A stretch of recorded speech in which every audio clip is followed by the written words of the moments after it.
So ito na ang ating finished product. Tapos na ang ating used oil kalan. Detachable lahat to. May pintura na din. Yan. Yung takip niya. Sarahan para makontrol mo yung langis.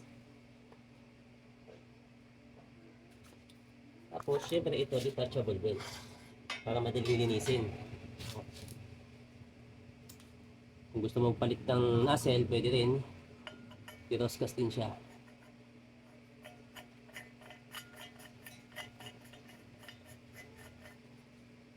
Yun. Ganun lang siya ikabit. Ito overflowing. Kapag ka sobrang langis na ang nailalagay, lalagyanan ng ating langis. Tapos dito yung blower. Yan. Okay na.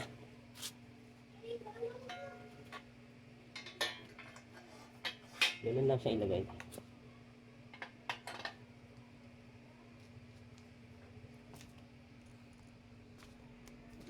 Ayan.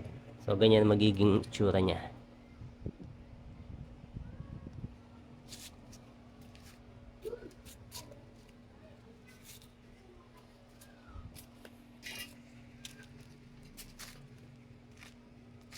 Ang ginamit nating pangpintura dito ay high temp para kahit uminit siya, hindi basta-basta mabubura yung pintura niya. Ginagamit to sa mga tambucho ng mga kotse, ng motor. Ayan. Ayos. Okay na to.